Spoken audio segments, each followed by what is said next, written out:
The United States military has begun strikes against Al-Qaeda terrorist training camps in Afghanistan.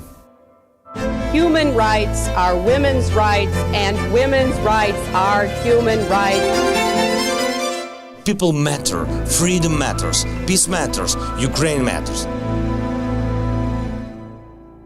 Olá, bem-vindos a mais um episódio de A História Repete-se, com Henrique Monteiro. Olá, Henrique. Olá, Lourenço. E comigo, Lourenço Pereira Coutinho.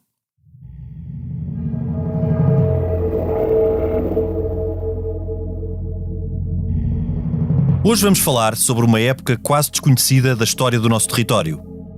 Refiro-me ao tempo do Emirado e depois Califado de Córdoba, que durou quase 300 anos, do século VIII ao século XI. Estes longos anos, que tanto deram à cultura peninsular e portuguesa, estiveram até há pouco tempo tapados pelo esquecimento e enquadrados na ideia simplista da Reconquista, definida como o processo que levou os cristãos do Norte, descendentes dos antigos visigodos, a recuperar o território que estes tinham perdido para os muçulmanos. Ora, esta generalização enferma de erros críticos. Um deles, e pondo por agora de lado a discussão se os asturianos do século VIII podem ser encarados como os representantes dos visigodos, é que a chamada Reconquista não foi um movimento contínuo, tal como costumava ser apresentado.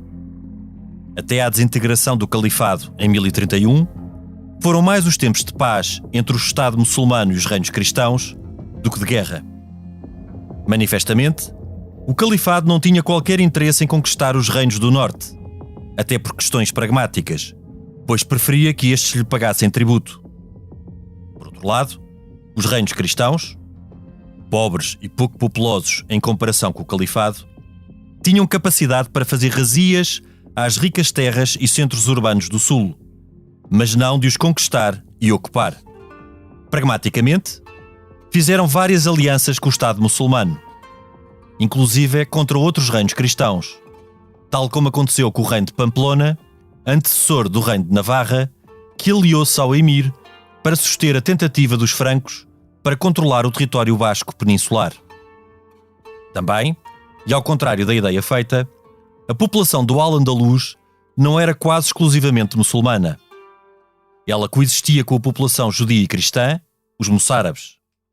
Aliás, os judeus tiveram, inclusive, melhores condições de vida sob o Califado do que sobre o domínio visigodo. De forma genérica, e como já referido, este enquadramento durou do século VIII ao século XI, ou seja, desde a invasão de 711 até à desintegração definitiva do Califado em 1031. Como foi então que evoluiu o Estado muçulmano peninsular durante estes 3 séculos? Em julho de 711, um exército de cerca de 7.000 muçulmanos, comandados por Tariq, derrotou as forças do rei visigodo Rodrigo em Guadalete. O exército vencedor era maioritariamente constituído por berberes, estes de conversão recente ao islamismo, mas integrava também árabes e sírios. Em pouco tempo, os invasores passaram a controlar grande parte da península, dando à população a possibilidade de converter-se ao islamismo ou de manter a religião cristã, tendo neste caso que pagar um tributo. Nos anos seguintes, importa assinalar 2 recontros entre muçulmanos e cristãos.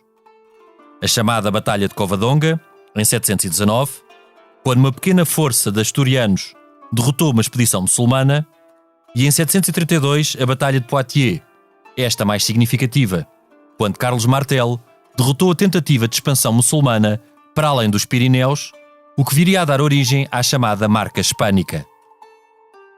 Até 756, o Al-Andalus, nome que os muçulmanos deram ao território peninsular conquistado, permaneceu dependente do Califado de Damasco.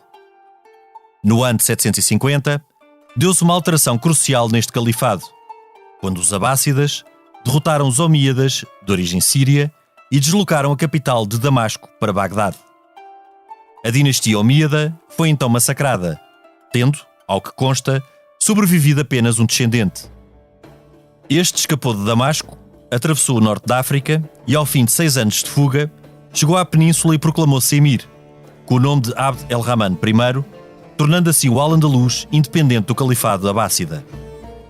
O emirado prolongou-se por mais de 120 anos. Como já referido, manteve na maior parte do tempo relações mais ou menos pacíficas com os pequenos reinos cristãos do norte, exceção para as expedições a Saragossa, em 779, e a Pamplona. Também, o território sob domínio do Emirado era governado por autoridades locais que gozavam de grande autonomia. No entanto, o Emirado não foi imune a problemas internos, como a tensão entre berberes e árabes, a contestação das populações aos pesados impostos e os golpes palacianos.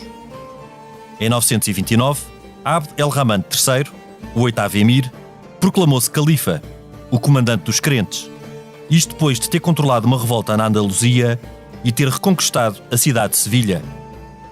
A proclamação do califado foi também um desafio aos abássidas de Bagdade e aos fatimídias do norte da África. Segundo as crónicas, e ao contrário do que se poderia pensar, Abd el-Rahman III era louro e tinha os olhos azuis, pois a sua mãe seria basca ou franca e a sua avó era basca. Este califa paradoxal não foi particularmente bem sucedido no campo militar. No ano 939, foi derrotado em Simancas pelos reis cristãos Ramiro II de Leão e Garcia Sanches I de Pamplona.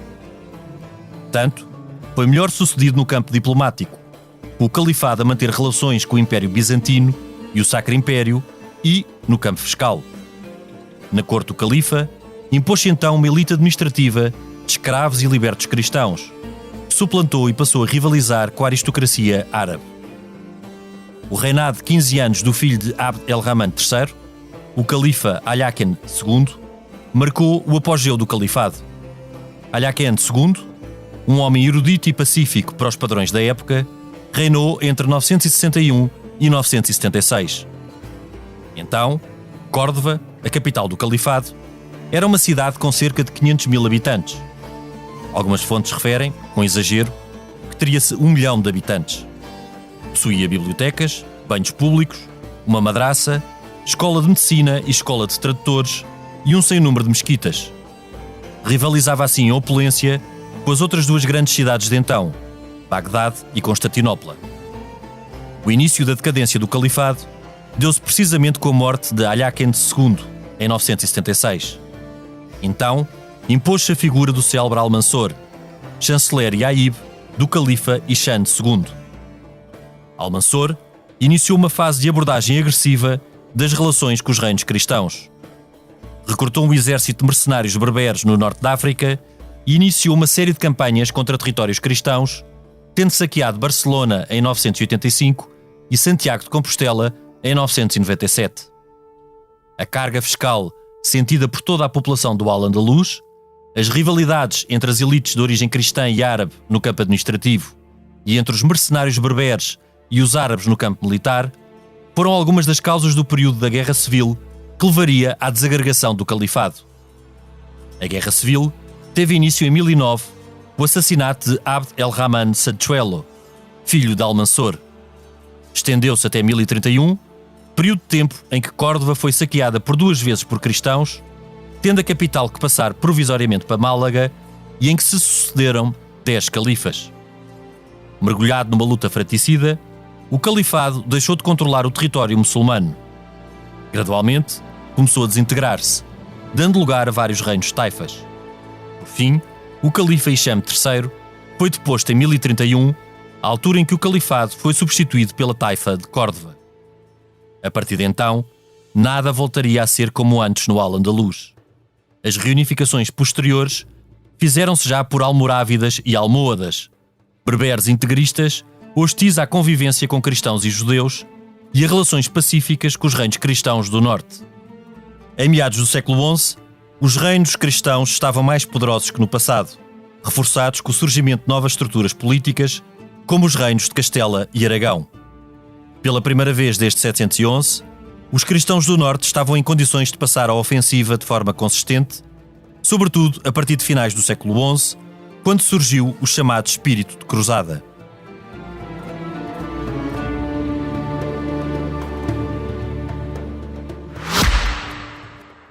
Subscrever o Expresso é ter acesso à melhor informação, a uma vasta oferta de conteúdos exclusivos e à opinião de referência. Subscrever o Expresso é tornar-se membro do nosso clube, poder ser voz ativa de uma comunidade informada e beneficiar de vantagens exclusivas. Subscreva o Expresso em expresso.pt/digital. Expresso. Liberdade para pensar. E esta será já uma nova fase na história do Al-Andalus, mas, Henrique, temos aqui um longo período de tempo, 3 séculos, que integraram tanto o Emirado como o Califado, grande parte do território português, mas que por cá permanecem num absoluto esquecimento e não são conhecidos pela maioria. São 3 séculos em que há muito para dizer e de que usualmente pouco se sabe. 3 séculos, se nós considerarmos o Emirado e depois Califado de Córdoba, não é? Porque se nós considerarmos desde a entrada deles na Península, aquilo que a gente chamou mouros, Sim, que no fundo, por simplificação. Até a expulsão no Algarve, que já é no século XIV, são 7 séculos. Não é? Sim, é 1249, sim, é 13. É 13, são 6 séculos. Digamos que 6 séculos, quer dizer, é quase a idade que Portugal tem 9, não chega ainda, tem 8, tal séculos. Portanto, quer dizer, não é muito tempo. É uma imensidade de tempo. E o que é mais curioso e pouco conhecido é que eles, eles vêm do Norte da África, os muçulmanos, mas são convidados a desembarcar na Península pelo conde que era governador visigodo de Ceuta. Exato. Ele, o que é que ele faz? Ele diz, não, entrem lá, porque ele vira-se contra o rei visigótico, que na altura era um Rodrigo. Há imensos Rodrigos e Rodrigos nas monarquias visigóticas, na monarquia visigótica, e em 710 ele dá 4 barcas para os muçulmanos virem para onde? Para Gibraltar. Gibraltar, aliás, a origem do nome, há quem diga que vem de Jabal al-Tariq, que era o comandante das forças, Jabal al-Tariq, mas também há uma terra chamada Tarifa, onde eles... Sim, neste poderá ter sido. E não, é quase certeza, também derivado do nome dele, Tarifa, que é ali ao lado de Gibraltar, ao pé do Estreito, e portanto eles entram na Península a convite. Sim. E depois, de facto, combatem o tal Rodrigo, que era inimigo do conde Julião, que era cristão, digamos, e depois de combaterem e de vencerem os visigodos, eles expandem-se um bocado pela península toda. O que só mostra como o poder visigodo estava débil, porque a invasão não foi mais de 7.000... O poder visigodo não existia, quer dizer, só estava a existia destruturar, nas cidades, sim. estava todo destruturado. E eles vão andando por aí e só encontram um obstáculo em Covadonga, como tu já falaste, em Poitiers também, com o Carlos Martel, não é? Que lhes trava a entrada no sul de França, ali pela França, e depois, aliás, depois disso, os francos tentam entrar na península e são derrotados numa batalha célebre para os bascos. Exatamente, eles são que é na Chanson de Roland, é bastante, no livro, não é? A Chanson de Roland é bastante famosa, que Henrique, só um parênteses, porque depois aí há uma aliança, o que é a primeira de muitas alianças que depois se vão verificar ao longo deste tempo, entre cristãos e muçulmanos contra outros cristãos. Há imensos. Porque os bascos aliam-se ao... E entre muçulmanos com outros muçulmanos contra cristãos, entre muçulmanos e cristãos contra muçulmanos. Exato. Quer dizer, toda a gente se alia com toda a gente. Portanto, esta simplificação linear de cristãos contra mouros, não é? Ou mouros contra cristãos, que é aquela simplificação linear que nós... Sim, mas quer dizer, há ali uma coisa que é... Há uma coisa que é muito impressionante, que é... Depois da morte de Maomé, do profeta, não é? Começam logo as divisões no seio dos muçulmanos. Xiitas e sunitas são logo desde o princípio. Os que querem seguir Ali, que é casado com a Fátima, que é filha de Maomé, e os que querem seguir Moaiwa, que tinha sido governador de Damasco e primo do califa que estava em Damasco, do califa que é imposto por Omíada, sim. Omíada, mais tarde, não é? Mas sim. Só mais tarde. E nos grupos, o Ali às tantas diz, não vale a pena haver guerras, vamos fazer isto por negociações. E os grupos mais radicais separam-se do Ali. E há uns que chamados Azraquitas. Não sobreviveu o nome. Azraquitas, que se distinguiam por duas práticas. Eu vou ver se isto faz lembrar alguma coisa, não é? Havia duas práticas que eles tinham, que era a prova de sinceridade do recém-convertido. Portanto, o recém-convertido tinha que ter duas provas. Uma era decapitar um prisioneiro adversário. E a outra, em assassinar um homem religioso de outra religião. Ora, isto faz por demais lembrar coisas que se estão a passar hoje. E estamos a falar aqui no século VII ainda, finais do século VII, princípio do século VIII. E daí vêm também os Narjat, que depois são moderados. Uns eram mais integristas, outros... E os Ibaditas. Os Ibaditas para nós são importantes, porque são uma ramificação dos Ibaditas que entram pela península adentro. E portanto, eles são, na grande visão que hoje existe, eles são...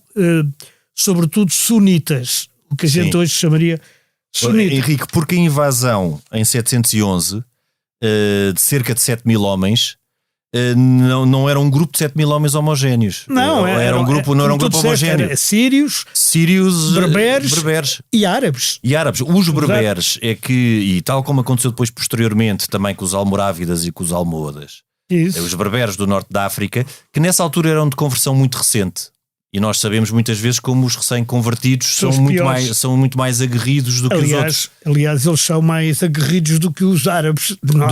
Exato. Agora, o Emirado e o Califado fica durante todo este tempo com esta dinastia omíada na mão de árabes que governavam sobre uma zona... E tinham privilégios sobre os berberes. Porque, os árabes têm privilégios sobre os berberes, era uma elite. Na estruturação social do Califado e do Emirado, os árabes em primeiro lugar, depois os muçulmanos, que eram, enfim, aquilo que poderiam ser os berberes, que estavam convertidos de primeira linha, depois os moçárabes e os escravos. Os moçárabes e os judeus, e depois os escravos. E essa distinção demorou... séculos. Por exemplo, os moçárabes e os judeus tinham muitas restrições, não podiam exercer cargos políticos, desde logo. Portanto, isso estava reservado aos árabes. Os homens não podiam casar com uma muçulmana. Embora os muçulmanos pudessem casar com cristãs, não é? Porque aliás, nós vimos aqui que este califa Abd el-Rahman III era filho de uma provavelmente uma vasca. Sanchuelo. Que tinha, aliás, a alcunha de Sanchuelo, porque era descendente de um Sancho de Aragão. Sim. Que era um nome muito da família daquela de Navarra. Portanto, não podiam ter serviçais muçulmanos ou enterrar os mortos com ostentação. Portanto, não podiam fazer desenterros. Deviam habitar em bairros separados dos muçulmanos. E estavam obrigados a dar hospitalidade ao muçulmano que necessitasse sem receber qualquer remuneração. E isto era válido para os moçárabes e os judeus, sendo que moçárabes eram muitas vezes cristãos convertidos ao islamismo, como tu sabes. Eles distinguiam um pouco entre o cristão convertido ao islamismo e o cristão que ficava cristão. E pagava... mas havia uma distinção pragmática que era o tributo. Exatamente. E muitos se converteram para não pagar um imposto. Porque eles pagavam 2 impostos, ao contrário. Portanto, eles até a um nível de sociedade, obviamente que foi uma sociedade com tensões, e foram tensões latentes ou permanentes constantes, não é? Sim. Porque obviamente que nesta altura os reinos do norte eram bastante mais homogéneos. Eram basicamente compostos, eram muito despovoados, tinham um povoamento muito mais disperso, não é? As estruturas do sul eram estruturas mais urbanizadas, com grandes centros como Córdoba, como Sevilha, mas os do norte eram mais homogéneos. Agora, obviamente que a sul houve esta tensão grande entre árabes, entre berberes, entre cristãos e entre judeus. Em todo o caso, não foi um tempo plano, não é? Houve muitas diferenças. Houve mais exemplo, liberdade, menos liberdade, mais permissividade. Que levou a que se iniciasse a Guerra Civil no princípio do século XI, já depois com a morte do Almansor, não é? Há aqui uma diferença grande quando o califa deixa de ter poder e este poder passa a ser exercido pelo seu chanceler, ou seja, Sim, pelo seu Grão-Vizir, primeiro-ministro, o Almanzor. Grão-Vizir, pelo Almanzor. É quando o Almanzor também... Almanzor é como a gente lhe chama, porque ele tem outro nome. Sim, terá um nome mais aliás, difícil de pronunciar. A gente também diz Abderramão para o Abd el-Rahman. Exatamente, a gente inventa nomes para esta gente toda. Portuguesou para Abderramão, sim. Portuguesou não, a castelhanizou, porque os castelhanos chamam-lhe igual. Sim. Mais ou menos. Nós é que pomos o ão, depois Pois, em vez do é ano. portuguesado. Exato. Mas mesmo assim, esta guerra civil começa também quando muitos cristãos, inclusive alguns deles escravos, passam a ter grande protagonismo tanto administrativo como a nível do governo, e judeus. E judeus também. E esse é o período final de desintegração do califado. Mas curiosamente há muito cristão converter-se ao islamismo, porque o imposto, quer dizer, havia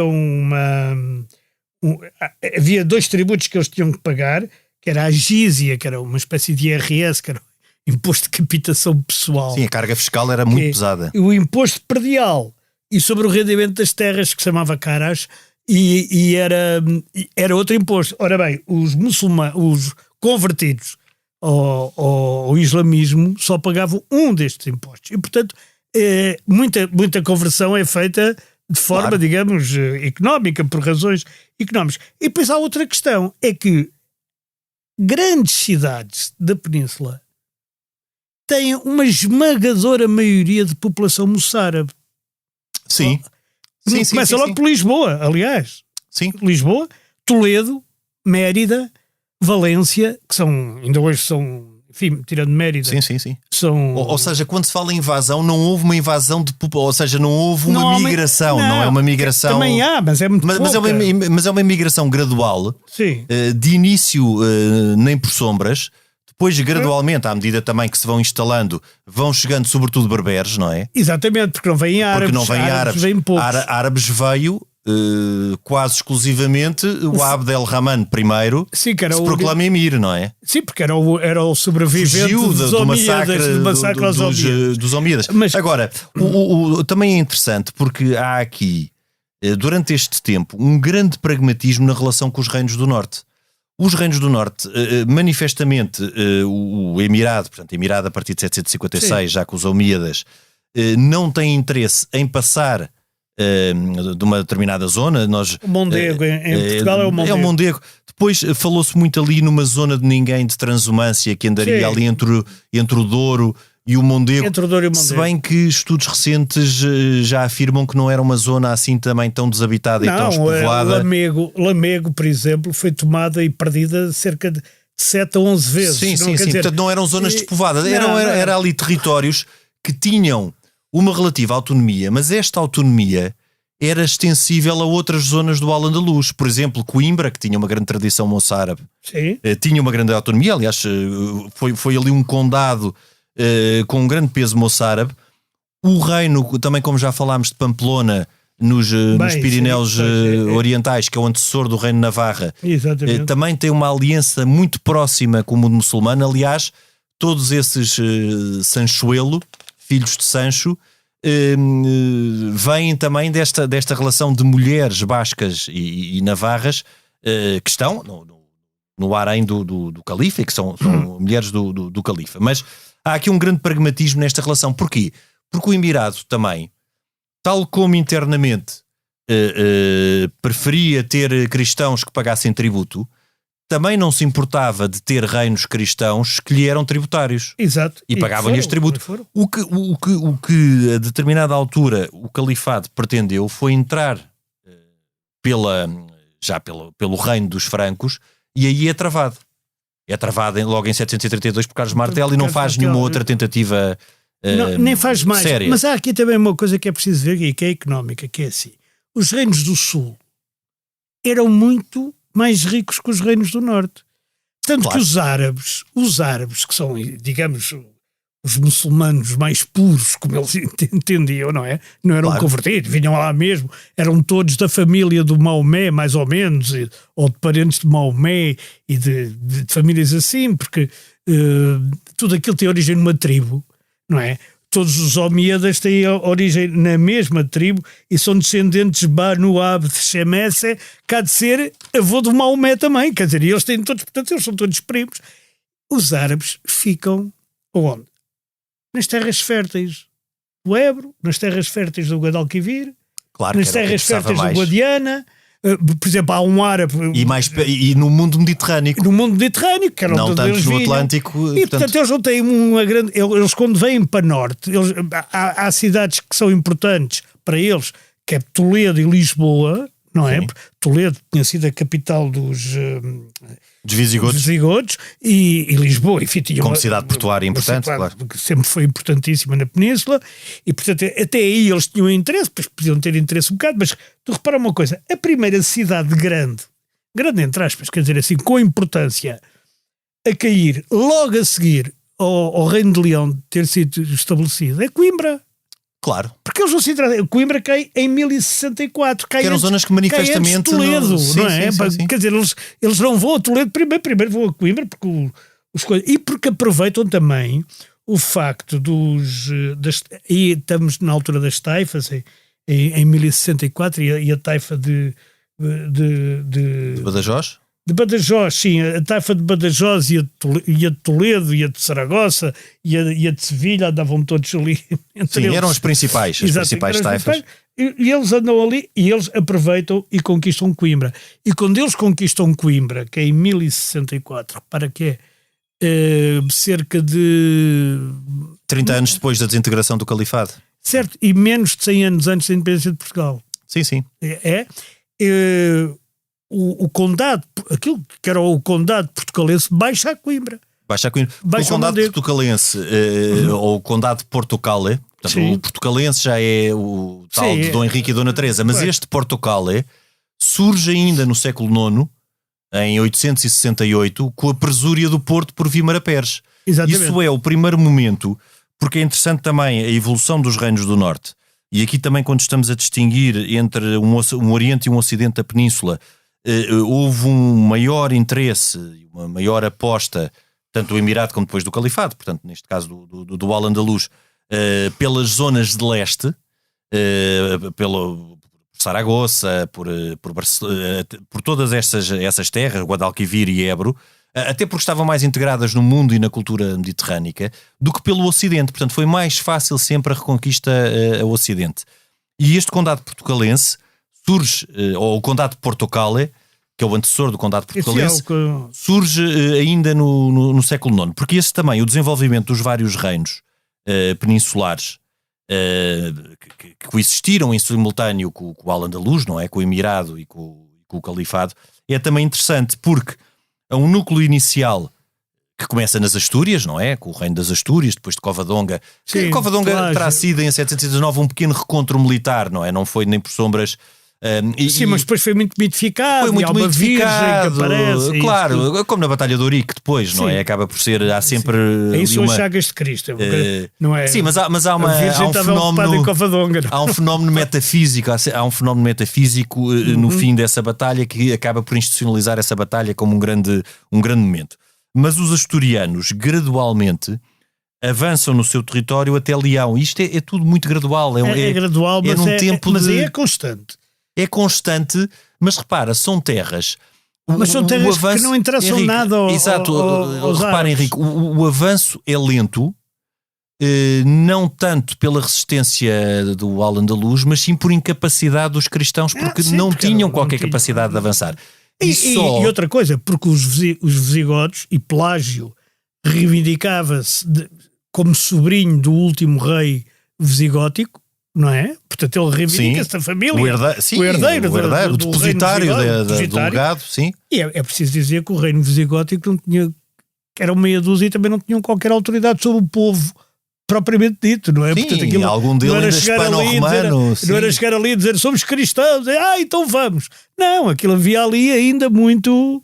Havia, sobretudo havia a norte, suevos, hispano-romanos. Havia ainda muito paganismo, havia Muito. muito zoroastrismo ainda. Henrique, é toda esta O zona das arianismo, Astúrias, que era uma... que os visigodos inicialmente até eram... Exatamente, que eram os visigodos, inicialmente e quase até ao fim. Foi pouco tempo antes da invasão que eles se converteram ao Henrique, catolicismo. estes asturianos que combateram em Covadonga, muitos deles ainda eram pagãos. Pois. Portanto, como herdeiros do reino cristão, muitos deles eram pagãos. Gradualmente, depois que o rei Afonso II, que desloca a capital, situa a capital em Oviedo, passa-se para um reino de Oviedo. Mas é interessante que os grandes reinos cristãos depois são sempre os que estão mais a sul, ou seja, que estão na zona de contacto com o mundo muçulmano.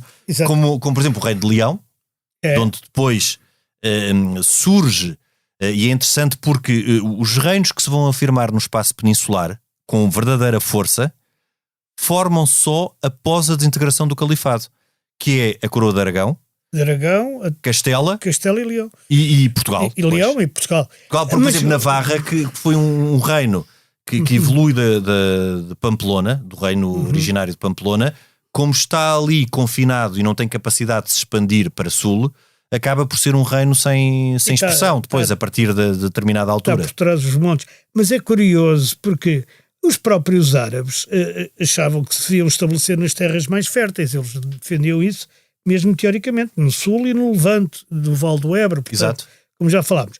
Os berberes, que eram os árabes de segunda geração, digamos, muçulmanos de segunda geração, ocupavam áreas com relevo mais montanhoso, na Meseta e na Serra de Ronda, e também eram muitos no Algarve. Há quem diga que foi um berber, Said ibn Harun, que deu o nome a Faro. Sim, é muito provável que seja. E há uma revolta berber que brutalmente reprimida pelos árabes, e muitos berberes voltam para a África. Quer dizer, portanto, as coisas do lado dos muçulmanos também não são todas... Sim, não é de todo um tempo plano, é muito depois, complexo. Eles em 741 chegam imensos sírios para ajudar a quê? Para ajudar a combater os berberes. Sim. Recordemos que os berberes eram do norte da África, eram originários de Marrocos, de Tunísia, Argélia, por aí fora, não é? Sim. E chegam muitos sírios àquilo que se chamava ao Al-Andalus, e famílias iemenitas, por exemplo, Silves diz que era dominado por famílias iemenitas, portanto, do que é hoje o Iémen. Daí também o grau de relativa autonomia que muitos destes territórios tinham. Por exemplo, Lisboa era praticamente, não só Coimbra, mas Lisboa também era praticamente autónoma. Trouxeram 2 grupos minoritários para Portugal, curiosamente. Os negros e os eslavos, que eram ambos escravos. Sim. Os eslavos eram os eslavos e os negros vinham da África, como se calcula. Aliás, o nome de escravo, de slave, vem de eslavo. Exatamente. Exato. E, portanto, os negros são escravos ou mercenários, são guardas pessoais, e já os eslavos conseguem... vários lugares na corte. Exatamente, e convertem-se e tudo isso. Aliás, muito, mais uma vez voltando àquela fase de início da desintegração do califado, é muito até pelo protagonismo de muitos cristãos, alguns deles eslavos, de origem eslava, na corte do califa a partir do princípio do século XI. Pois isso é curioso, porque lá está, quando a gente volta a falar da escravatura, como quase uma invenção portuguesa, a ver que muito antes de haver Portugal já havia negros escravos aqui no território, não é? Sim. E não se foram embora, ficaram cá, porque mesmo quando cai Granada, que é o último dos últimos... 1492. Sim, depois do rei de Granada, ou do emir de Granada, ou o que fosse de Granada, se ter associado a diversos cristãos para combater diversíssimos muçulmanos, não é?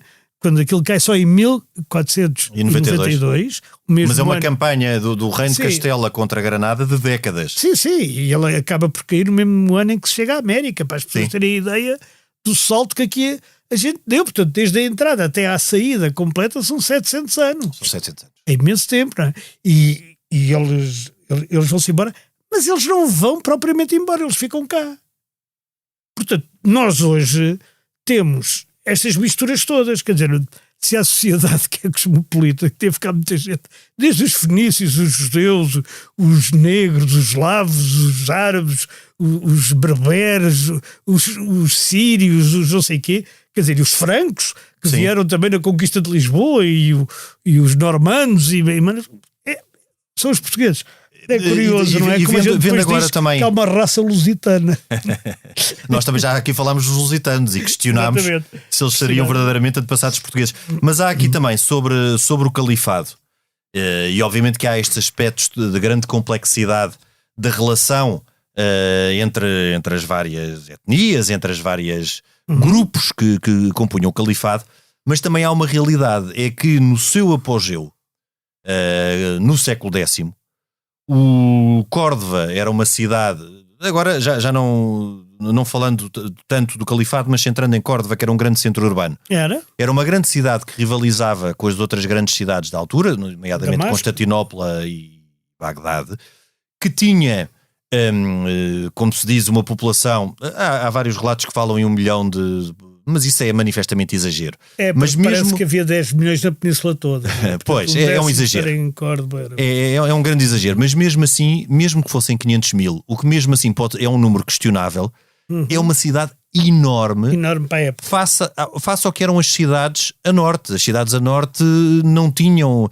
Lisboa, se tivesse 30 mil, estou agora aqui a dar um número. Sim, a dar um número para... mas eu julgo que andaria por aí a quando da Reconquista. Pessoas. Sim, e o resto praticamente... Braga era maior, porque tinha... Como tinha um arcebispado, mas teria 5 mil, 10 mil, portanto... Ocupava muita gente. Eram cidades que nem por sombras tinham a mesma dimensão, que já tinha banhos públicos, e em contraste com aquilo que se passava no norte cristão, não é? Há relatos, nós também já aqui falámos noutros episódios, de várias embaixadas do norte cristão à corte do Emir e depois do califa, em que ficaram maravilhados, não é? Com o que descobriram, com as fontes, com a arquitetura, com a poesia, com tudo isso. Onde existiam madraças, até de alguma forma antecessoras do que depois foram as universidades da cristandade. E onde existiam escolas de tradutores que depois, já numa fase posterior, aí já no século XII, traduzem muito do que eram obras clássicas do grego clássico, nomeadamente Aristóteles. Exatamente.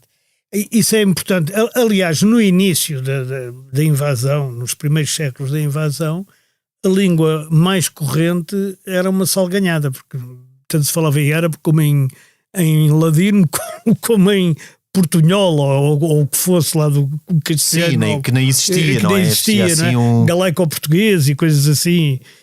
Latim barbarizado. Latim bárbaro, era tudo.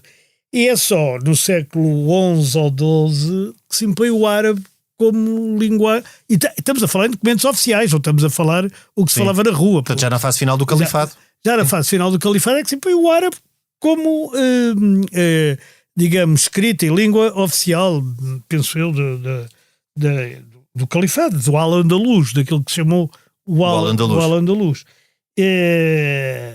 E, portanto, todo o legado cultural que a gente ainda tem, em Portugal temos pouco, curiosamente, é todo muito destruído, não é?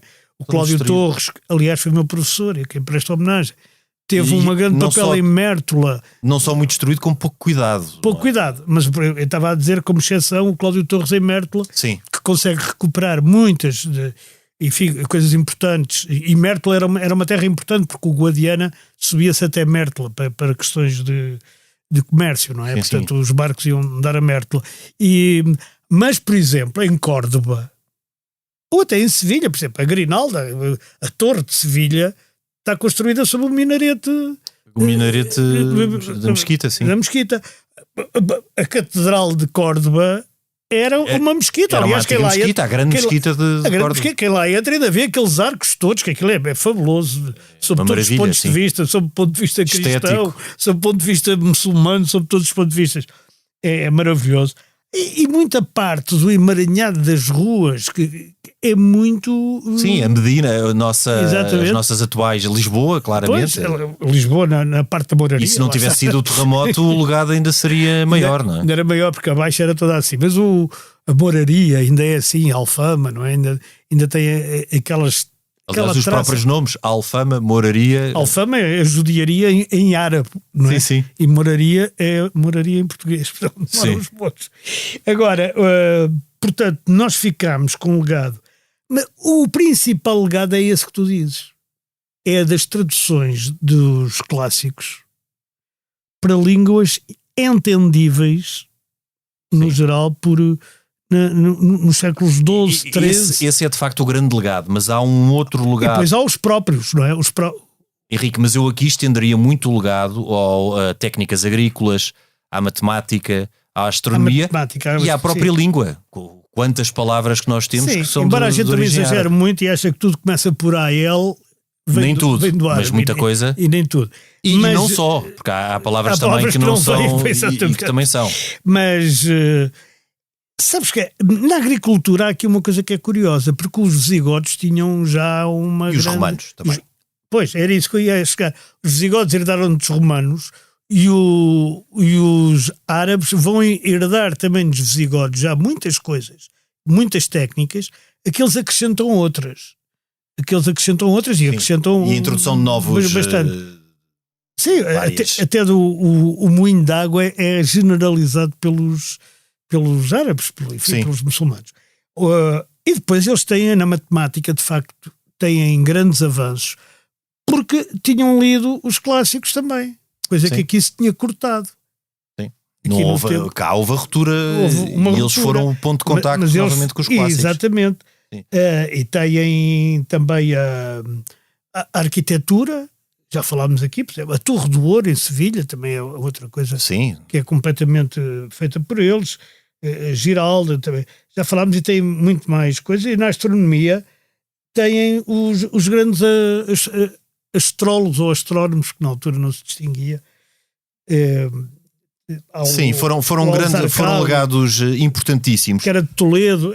Quer dizer, há muitos legados, o Azarquel, quer dizer, há muitos. Agora, há aqui um momento de corte que também é... E na medicina, já agora. E na medicina, sim, na medicina é essencial. Aliás, porque a tradição cristã impedia a dissecação de cadáveres. Portanto, Exatamente. A medicina interna nunca poderia evoluir sem a dissecação de cadáveres e os árabes podiam fazê-lo. O mais importante era o Albucacis. Não sei se vem daí algum nome hoje conhecido. Mas o homem chamava-se Al-Zawari e viveu no século XI, no finais do século X, princípios do século XI, e era um cirurgião importantíssimo, era o cirurgião do califa, e é o autor de uma enciclopédia que apresenta todos os aspectos cirúrgicos. Lá está, amputações, tratamentos dentários, cirurgias dos olhos. Aquilo era muito avançado, se a gente está a pensar no século X. Sim, claramente. No século XI. Claramente. Há aqui depois um momento de corte, e isto também é importante, aliás, para nós voltarmos a frisar que não foi um tempo plano, que é o do fim do califado. Porque o fim do califado marca duas coisas. Já numa fase anterior com Almansor, uma propensão de uma maior agressividade para com o norte, que é com o norte cristão, que é respondido da parte do norte com não só com uma maior capacidade militar, como com um novo espírito, que é o espírito de cruzada, que passa a prevalecer a partir de finais do século XI.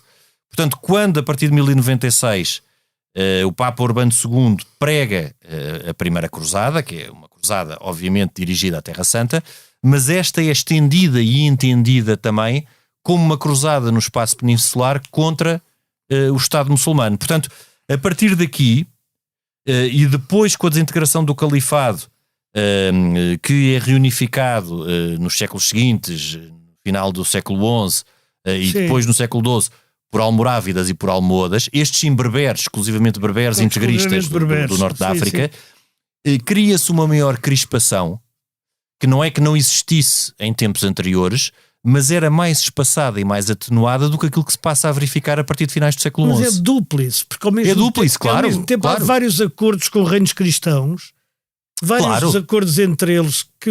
Henrique, porque sempre que havia uma posição de inferioridade, é claro que era diferente quando o mundo muçulmano estava integrado e estava unificado por um poder almorávida ou almohada, ou quando se estava a desintegrar em novas taifas, porque foi o que aconteceu.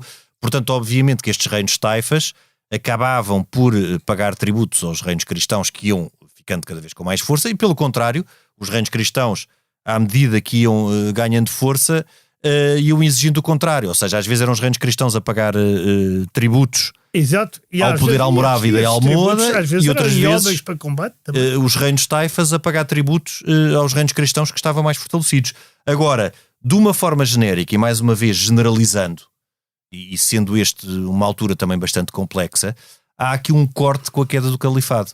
Porque a queda do califado também, que permite, não só porque os reinos cristãos já estavam mais fortalecidos de si, mas também porque o lado muçulmano estava fragilizado, os grandes avanços. e nós podemos dizer que no século XI o grande avanço, ou o grande, por assim dizer, passo em frente, passa a expressão, dos Estados cristãos, está precisamente com Fernando Magno, que chega a Coimbra, e depois com o seu filho Afonso VI, que conquista Toledo e chega à linha do Tejo. Chega aí, Depois, obviamente, que reconquista, avança com avanços e que o recuos. Tejo passa em Toledo, que é uma coisa que... Exatamente, portanto, com a conquista de Sim, Toledo, que é o maior rio peninsular, e o Tejo passando em Toledo, com a conquista de Toledo também se chega à linha do Tejo. Portanto, mas este já é um novo período histórico, o período que vai do século XI ao século XIII no território português, ou ao século XV no espaço peninsular. Mas no século XIII também há uma coisa importante, que é que perante esse avanço cristão, não é? Sobre o sul, o rei Maomé I de Siam optou por declarar-se vassalo do rei de Castela. E foi esse que, e ajudando na luta contra outros muçulmanos, lá está estas coisas, que se fixa em Granada.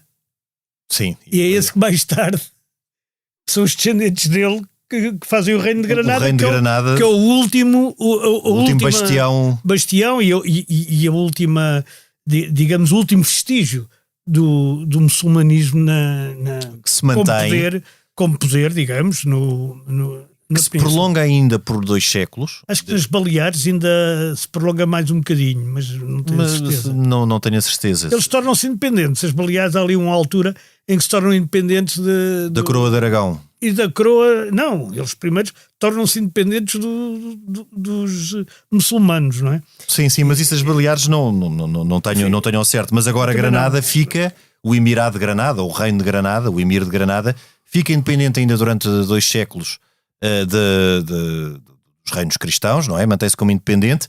Ainda é um bom tema para um programa. Nacérida. Mas é já Nacérida. E paga tributo durante grande parte do tempo aos reinos cristãos, ao rei de Castela. E o último deles chama-se Abu Abdallah. Sim. Que a gente chama Abu Abdil. O Boabdil, exatamente. Nunca acertamos com os nomes. E depois desta viagem ao Lourenço, ao Coutinho, que dá origem àquela terra que a gente conhece, ao Coutinho. De Alcotim, ao Henrique, nós hoje ficamos por aqui. A gravação e sonoplastia esteve a cargo de João Martins. Nós voltamos na próxima semana, noutro tempo e noutro espaço.